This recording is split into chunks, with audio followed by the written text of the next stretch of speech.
There is a creature that stalks the Nostromo. To some, it is a nightmare, a thing of incalculable terror, whilst to others, it is a work of beauty, a perfect organism unburdened by conscious thought or emotions.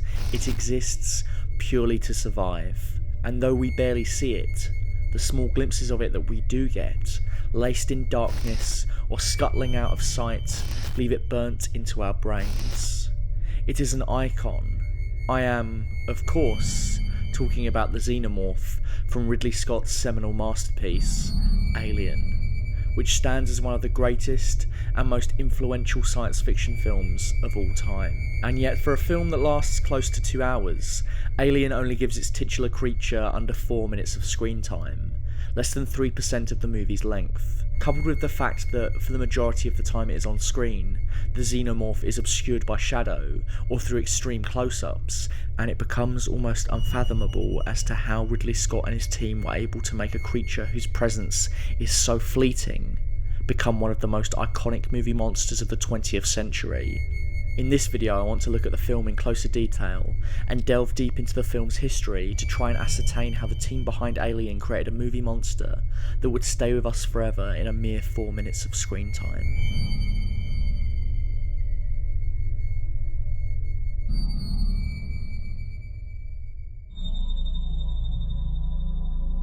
Four people are sitting around a table, talking about baseball, whatever you like. Suddenly, a bomb goes off, blows the people to smithereens. What do the audience have? 10 seconds of shock. Alfred Hitchcock, the indisputable master of suspense. In this iconic interview, Hitchcock explained his go-to guide on how to effectively conjure suspense in a scene. As he says in his example, the bomb exploding is a complete shock, but in Hitchcock's eyes, this scene is devoid of suspense. No. To create true tension, Hitchcock argues that we have to alter this setup. Now take the same scene and tell the audience there is a bomb under that table and will go off in 5 minutes. Well, the whole emotion of the audience is totally different. There have of course been many interrogations into the art of thrillers and horrors, but no analogy is as effective as Hitchcock's in explaining the craft of true suspense, the need to see a bomb under the table before it goes off. This notion of seeing the bomb, of knowing that catastrophe is inevitable, is critical to understanding how Ridley Scott elevated Alien into an unforgettable horror experience. The film's opening is a masterclass in tension, wisely eschewing showing us the fully formed xenomorph for close to an hour in favour of teasing out small details about the creature to whet our appetites for the orgy of destruction to come. A sense of foreboding is established almost immediately as we are introduced to the crew of the Nostromo, who have been awakened from stasis to answer a distress signal from the moon LV-426. Rather than rushing into the action, however, Alien instead withholds our expectations, opting to have us spend time with the crew to understand their motivations. All the while, as we listen to them bicker about, of all things, money, we are left with a question in the back of our minds. What is the nature of the distress signal?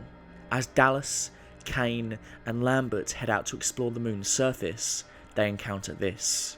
The deceased remnants of an alien ship. The gargantuan space jockey, all but destroyed by some previous act of brutality.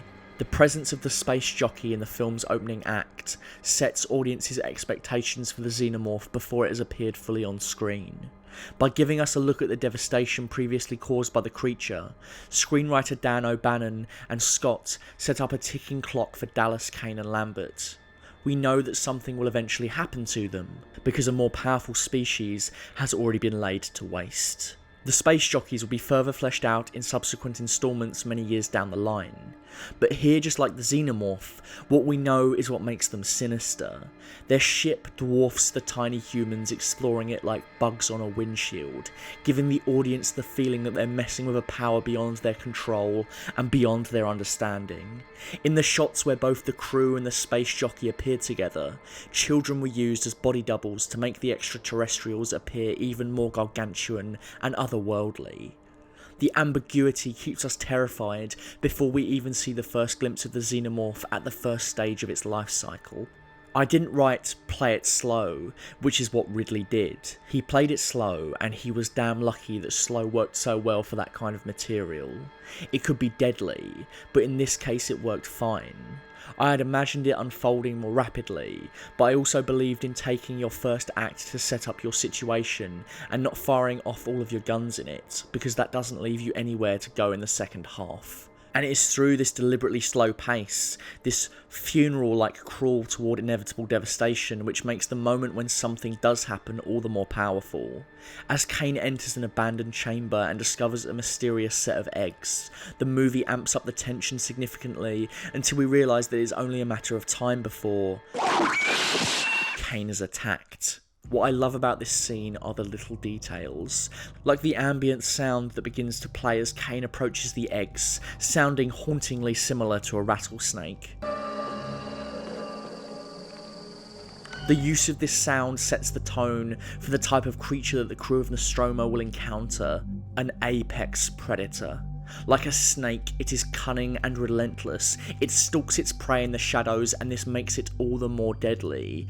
The decision to keep cutting between Kane in close-up and the ultra-wide shots of the damaged ship adds to the overall scale of the xenomorph's power. In rendering Kane momentarily small, Scott shows us that the creature they are to encounter is far beyond our understanding. In the presence of its destructive force, we are tiny and helpless. It is small instances such as these which represent the metaphorical bombs under the table, and as Kane walks towards the eggs, their details obscured through use of low lighting and extreme close-up, we realise that he is about to encounter something far more deadly than we could possibly imagine. It builds our anticipation to a point of no return, which means that when the facehugger abruptly bursts out and attacks Kane, we do not just feel shock, but relief. We are about to see what the creature looks like, except that isn't strictly true, because we still don't get to see the xenomorph in its full form. No, instead the creature remains as a facehugger for the next 30 minutes, and the cycle of tension built up across the film's opening resets itself. Just like the preceding section, the scenes involving the incapacitated Kane work to further establish the looming threat of the xenomorph, to show that even in its infant stage, it is still lethal. The persistent use of close-ups on Kane's face act not only as establishing shots, but also frightening reminders of his condition. But what really makes these scenes pop is the escalating tension between Ash and Ripley, which acts as a warning to us that something nasty is on the horizon. Maybe I should have left him outside. Maybe I've jeopardized the rest of us, but it was a risk I was willing to take. It's a pretty big risk. I love the subtle pause that Ian Holm does before he states that he may have jeopardised everyone's lives. It really adds to this sense of foreboding, but also it gives us a subtle hint about his true intentions when he proceeds to betray the crew later on. There is no doubt, of course, that the facehugger is a threat from the get-go, but little moments like this really punctuate the tension and feel as vital a part of the rising terror as the numerous medical scenes which populate this section of the film. Even when it is removed from Kane's face, the facehugger is still capable of provoking fear in the crew, as we see when it falls on top of Ripley. But by far the most effective warning deployed by Scott and O'Bannon is the scene in which Ash attempts to dissect the facehugger.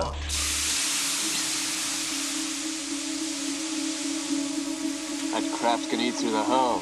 Like the aforementioned space jockey, the acidic blood that drips from the facehugger's veins acts as a demonstration of the xenomorph's power. As we see a single drop of acid burn through several layers of the ship's decking, we are confronted with a chilling question.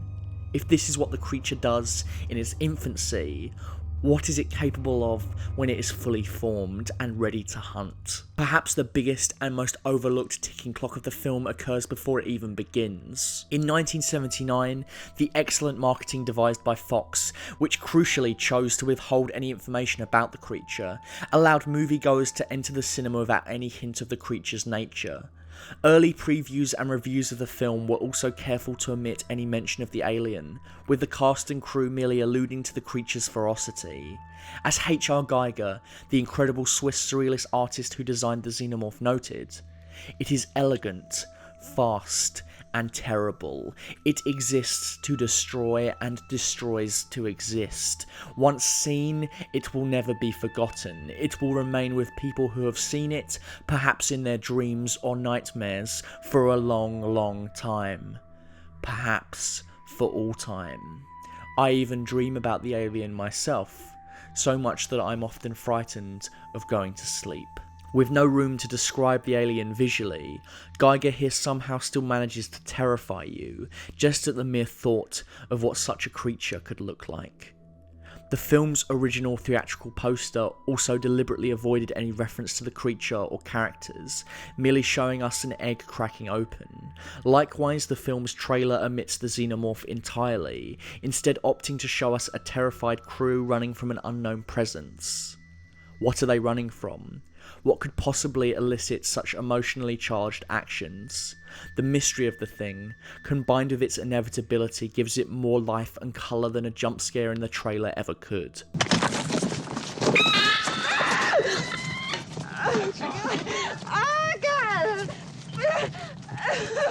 The chestburster scene, the moment in which we finally see the full capabilities of the xenomorph. We have spent the entirety of the film waiting patiently for the creature to arrive, and when it does, it doesn't just appear, it explodes onto our screens, erupting from Kane's chest. This sequence is one of the only times in the film that Scott opts to utilise the full force of the film's special effects team's talents. But this was not merely an exercise in budgeting, because, as Scott states in an interview leading up to the film's release, Alien was never intended to be an effects-driven movie. We do have quite a few effects, but in pictures like Star Wars and Superman, every 3 minutes you're shown another Marvel and you say to yourself, oh wow, special effects. And I think that's great for films like that, but not for Alien. Nothing would detract from the reality of it once the basic premise is accepted. That would blow the suspense. But this absence of what I call spectacle in favour of an ever-present ticking clock works in the chestburster scene's favour.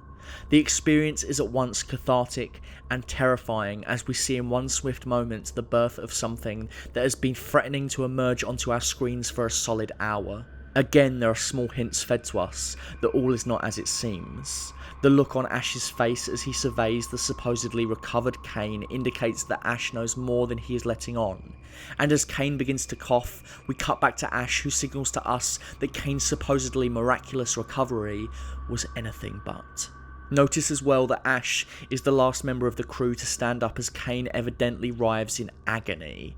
As the creature emerges from Kane's chest, Ash is stood away from the rest of the crew, implying that he is a somewhat oppositional force. The rest of the crew are unified in their terror, but Ash seems fascinated. This demonstrates that Ripley was right when she confronted him earlier. In letting that thing onto the ship, he has put the whole crew in danger. Whilst the xenomorph is technically only on screen for 3 minutes and 57 seconds, the majority of this time is spent in extreme close-up or with the alien bathed in darkness, so that we rarely, if ever, get a full view of the creature. But I actually think this works in the xenomorph's favour. The visuals, constructed by legendary special effects artist Carlo Rambaldi, are a sight to behold, but they alone do not contribute to the creature's legacy. Rather, the creature's pervasiveness in popular culture is the result of what O'Bannon termed underexposure. There are many good reasons for doing that. Just as a simple dramatic principle of writing something scary, the unknown is the most terrifying thing, and you want to make the audience squint, stare, and try and catch glimpses of the thing in the shadows. So underexposure is always more effective than overexposure when you're trying to scare people. The decision to envelop the xenomorph in darkness makes it appear more nightmarish than iconography ever could, because they leave the creature's actions to our imagination. But I think what really makes Alien so effective is the time that it spends in these set pieces focused upon its principal cast. Upon rewatch, it struck me how so much of Alien consists simply of people reacting to the escalating fear. Scenes like the one in which we see Brett murdered through the eyes of Ripley's cat, Jonesy, or the look of desperation on Ripley's face as she hears the screams of Parker and Lambert while she runs to initiate the self-destruct sequence, place emphasis on the characters over the creature, and therefore the fear over the spectacle.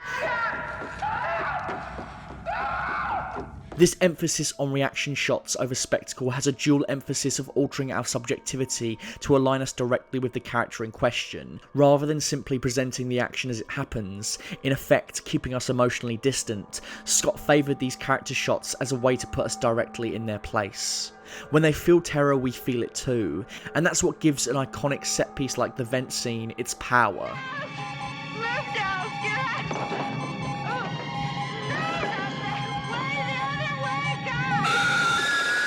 From a simple pictorial representation, we see the true destructive force of the xenomorph in action, but more importantly, we also see all of our crew in full close-ups across this sequence.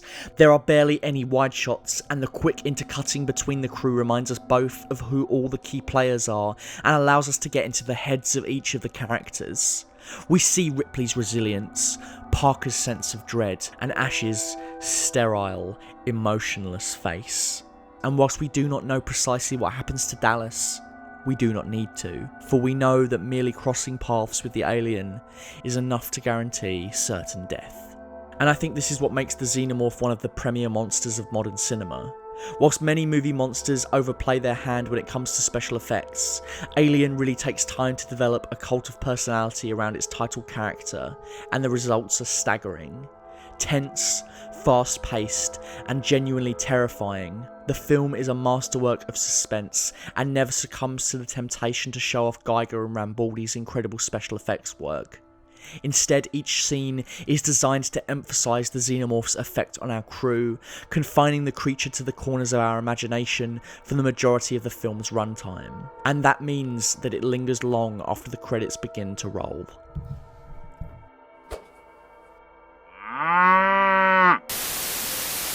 So, we didn't think we'd be doing this, but someone has actually donated $100, which is incredible. Yeah. Thank you very much, Dr. Chike.